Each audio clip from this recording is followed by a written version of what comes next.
अगर रामायण के बारे में आपने थोड़ा भी सुना या देखा होगा तो आप ये तो जानते ही होंगे कि विभीषण रावण का भाई और भगवान राम का अनन्य भक्त था और विभीषण के कारण ही रावण का वध हो पाया था। क्योंकि अगर विभीषण रावण की नाभि में मौजूद अमृत के बारे में भगवान राम को नहीं बताता तो रावण का वध नहीं हो पाता। लेकिन क्या आपने कभी ये सोचा है कि रामायण में रावण की मृत्यु के बाद विभीषण जी का क्या हुआ? क्या सच में आज भी जिंदा है विभीषण?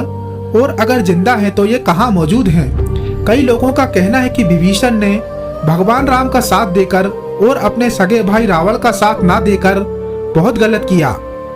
तो वहीं दूसरी ओर कई लोगों का यह भी कहना है कि विभीषण ने भगवान राम का साथ देकर सही किया। लेकिन क्या सच में विभीषण जी ने भगवान राम का साथ देकर सही किया? दोस्तों, आज का ये वीडियो बहुत ही ज्ञानवर्धक होने वाला है, इसलिए वीडियो को अंत तक पूरा जरूर देखें। बता दें कि ऋषि विश्वा के तीनों पुत्र रावण, कुंभकर्ण और विभीषण में सबसे छोटा पुत्र विभीषण ही था। ऋषि विश्वा की पत्नी और रावण की माता का नाम केकसी था। केकसी एक राक्षसी कुल की थी और यही कारण था कि ऋषि विश्वा के यहाँ रावण का जन्म हुआ। बचपन में जब रावण ने एक बार कैलाश पर्वत को उठाने के बारे में सोचा और जब रावण ने इस पर्वत को उठाने का प्रयास किया तब भगवान शिव ने उस पर्वत को अपने पैरों से नीचे दबा दिया, जिसके वजन से रावण का हाथ दब गया और हाथ दबने के कारण रावण की आंखों से आंसू निकल पड़े और यही कारण है कि भगवान शिव ने इसका नाम रावण रख दिया। रावण को राक्षस कुल का होने के बाद भी सबसे बड़ा विद्वान और शिव भक्त माना जाता है। एक बार तीनों भाई रावण, कुंभकर्ण और विभीषण ने कठोर तपस्या करके ब्रह्मा जी को प्रसन्न करने का फैसला किया और अपनी कठोर तपस्या से ब्रह्मा जी को प्रसन्न कर भी लिया। फिर ब्रह्मा जी प्रकट हुए और ब्रह्मा जी ने उनसे वरदान मांगने को कहा। रावण ने ब्रह्मा जी से वरदान में मांगा कि रावण तीनों लोकों में विजय ही विजय हो और यही कारण था कि रावण ब्रह्मा जी के इसी वरदान की वजह से तीनों लोकों में विजयी रहा। फिर ब्रह्मा जी ने कुंभकर्ण से वरदान मांगने को कहा। कुंभकर्ण ने वरदान में इंद्रासन का उच्चारण किया, लेकिन गलती से उसका उच्चारण निंद्रासन हो गया और यही कारण था कि कुंभकर्ण सिर्फ एक ही बार जागता था और साल भर सोया करता था। और अंत में जब ब्रह्मा जी ने विभीषण जी से वरदान मांगने को कहा तब विभीषण जी ने वरदान में ईश्वर कृपा और भक्ति का वरदान मांगा। यही कारण था कि विभीषण हमेशा ही प्रभु की भक्ति में लीन रहा करते थे। रावण को वरदान मिलते ही रावण ने तीनों लोकों में हाहाकार मचाना शुरू कर दिया और फिर रावण ने अपने सौतेले भाई कुबेर से सोने की लंका को ही पूरी तरह से छीन लिया। रावण जब माता सीता का हरण करके लंका लाया तब विभीषण ने रावण को बहुत समझाया कि किसी पर स्त्री का हरण करना महापाप है और कभी ना कभी इसका दंड मिलना निश्चित है। लेकिन रावण अपने अहंकार के कारण इन सभी बातों को नहीं समझ पाया और अंत में रावण ने गुस्से में आकर विभीषण को ही लंका से बाहर कर दिया। रावण की लंका से बाहर निकल जाने के बाद छोटे भाई विभीषण ने धर्म की राह पर चलते हुए भगवान राम की शरण में जाना उचित समझा और जब विभीषण भगवान राम की शरण में पहुंचे तब सुग्रीव सहित भगवान राम के सभी सेवक विभीषण को शत्रु का भाई बताते हुए विभीषण को दंड देने का प्रस्ताव रखने लगे। लेकिन हनुमान जी ये समझ चुके थे कि विभीषण एक पुण्य आत्मा है और इन्हें दंड देना ठीक नहीं होगा। फिर हनुमान जी ने भगवान राम को यह प्रस्ताव दिया कि विभीषण को शरण देना गलत नहीं होगा। भगवान राम भी ये समझ चुके थे कि विभीषण एक पुण्य आत्मा ही है और फिर भगवान राम ने विभीषण को भी अपने अन्य सेवकों के साथ में शामिल कर लिया। विभीषण जी ने भी भगवान राम की शरण में आने के बाद सुग्रीव और अन्य सभी सेवकों की तरह भगवान राम की सेवा करना शुरू कर दिया और फिर विभीषण जी ने एक पक्षी का रूप धारण करके लंका में रावण की सैन्य शक्ति और भी कई प्रकार की रावण की नीतियों का पता लगाकर भगवान राम को बताने लगे। भगवान राम को रावण की सेना और गुप्त नीतियों का पता भी विभीषण के द्वारा ही चलने लगा। विभीषण रामायण के एक ऐसे पात्र थे जिन्होंने रावण का ही नहीं बल्कि कुंभकर्ण और मेघनाथ के वध का रहस्य भी भगवान राम को बताया। रावण ने जब माता सीता का हरण करके माता सीता को अशोक वाटिका में रखा तब माता सीता की पहरेदारी के लिए रावण ने उसकी भतीजी त्रिजटा को पहरेदारी के लिए लगाया था। लेकिन आपको जानकर हैरानी होगी कि माता सीता की रखवाली करने वाली त्रिजटा और कोई नहीं बल्कि विभीषण जी की पुत्री ही थी, जो कि माता सीता से उनका हालचाल पूछ लिया करती थी। और माता सीता की देखभाल भी किया करती थी। त्रिजटा माता सीता की देखभाल अपनी पुत्री की तरह किया करती थी।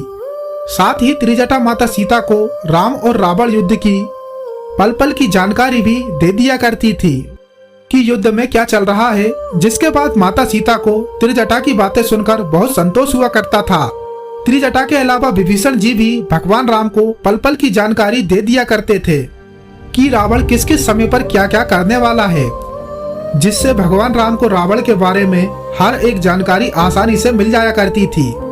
विभीषण ने ही भगवान राम को रावण का वो रहस्य भी बता दिया जिसमें रावण का अंत छुपा हुआ था, और आखिरी में रावण का अंत विभीषण के बताए गुप्त रहस्य द्वारा ही हो पाया।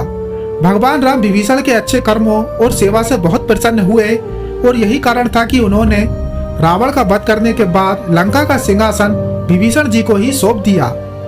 जब लंका का पूरा राजपाट विभीषण जी के हाथों में आया तो विभीषण द्वारा ही लंका से पाप, अधर्म और अत्याचार को त्याग कर लंका में धर्म की स्थापना हुई। और भगवान राम वध करने के बाद अपने बैकुंठ धाम वापस जाने से पहले सभी सेवकों और प्रजा से अनुरोध करते हैं कि सभी लोग उन्हें बैकुंठ धाम जाने की अनुमति दें। लेकिन प्रभु श्री राम के सभी सेवक उनसे इतने मोहित हो चुके थे कि वे सभी भगवान राम को बैकुंठ धाम वापस जाने की अनुमति तो क्या, एक पल के लिए भी उन्हें छोड़ना नहीं चाहते थे। और यही कारण था कि भगवान राम भी सभी लोगों पर मोहित हो चुके थे, जिसके कारण भगवान राम द्वारा ही वहां की सभी प्रजा और सेवकों को बैकुंठ धाम जाने के लिए आमंत्रित किया गया। और भगवान राम के सभी सेवक और भक्त बैकुंठ धाम जाने के लिए तैयार हुए। लेकिन सभी लोगों के बैकुंठ लोक पहुंचने से पहले भगवान राम ने विभीषण जी को कलयुग में हमेशा हमेशा के लिए जिंदा रहने का वरदान दिया, और ये भी कहा कि विभीषण जी कलयुग में तब तक जिंदा रहेंगे जब तक कि कलयुग का अंत नहीं हो जाता। साथ ही श्री राम ने यह भी बताया कि विभीषण जी कलयुग में कहाँ मौजूद रहेंगे। तो आइए जान लेते हैं कलयुग में विभीषण जी के निवास के बारे में। जब विभीषण जी भगवान राम को कहते हैं कि प्रभु मैं तो आपके बिना एक पल भी नहीं रह सकता, तो फिर कलयुग के अंत समय तक मैं आपसे दूर कैसे रह पाऊंगा, और अगर मुझे आपसे मिलना होगा तो मैं आपसे कैसे मिल पाऊंगा, और अगर मैं कलयुग में रहूंगा तो कहाँ मौजूद रहूंगा, कृपया कर बताएं। तब भगवान राम विभीषण जी से कहते हैं कि विभीषण जी हमारे कुल देवता श्री जगन्नाथ जी की पूजा अर्चना करने के लिए आप रोज जगन्नाथ मंदिर में आएंगे, और जब तक कलयुग का अंत नहीं हो जाता तब तक आप इसी मंदिर के आसपास मौजूद रहेंगे, और आपको मेरे दर्शन भी जगन्नाथ मंदिर के रूप में ही हुआ करेंगे। इस जगन्नाथ मंदिर के अंदर जो मूर्ति होगी वह मेरा ही दूसरा रूप होगा। यह एक ऐसा मंदिर होगा जो कि समुद्र के किनारे बना होगा। आप इस मंदिर में मेरे दर्शन करने के लिए सबसे पहले आया करोगे, और जब तक जगन्नाथ मंदिर का कपाट बंद नहीं हो जाता तब तक आप यहीं पर रहोगे। लेकिन जब कलयुग का अंत समय निकट आ जाएगा तब भक्त विभीषण आपका मिलन भगवान कल्कि से होगा। भगवान कल्कि स्वयं विष्णु जी का ही अवतार होंगे, और जिस तरह आपने धर्म की रक्षा के लिए राम और रावण युद्ध में मेरा साथ दिया, ठीक उसी तरह जब कलयुग का अंत समय निकट आ जाएगा तब आप मेरे अवतार कल्कि में फिर से मेरा साथ देने के लिए धरती पर ही मौजूद रहेंगे। और जब तक कल्कि अवतार नहीं हो जाता तब तक आप कल्कि अवतार की प्रतीक्षा में धरती पर ही गुप्त रूप से कहीं न कहीं मौजूद रहेंगे। फिर जब भगवान विष्णु अपने कल्कि अवतार में धरती पर मौजूद सभी राक्षस और दानव कली का वध करेंगे, तब आप भी बैकुंठ लोक में निवास करने लगेंगे। लेकिन कलयुग के अंत समय तक आप धरती पर ही मौजूद रहेंगे। इतना सब कुछ के भगवान राम अपने दिव्य धाम बैकुंठ लोक को पहुंचे, और जब तक कलयुग का अंत समय निकट नहीं आ जाता तब तक भगवान राम विष्णु जी के रूप में बैकुंठ लोक में ही मौजूद रहेंगे। वैसे दोस्तों, क्या विभीषण जी ने भगवान राम का साथ देकर सही किया? कमेंट में जरूर बताएं। और अगर आपको वीडियो पसंद आया हो तो वीडियो को लाइक और इसी तरह के और वीडियो के लिए चैनल को सब्सक्राइब जरूर कर लें। मिलते हैं किसी अगले धमाकेदार वीडियो के साथ, तब तक के लिए जय श्री राम।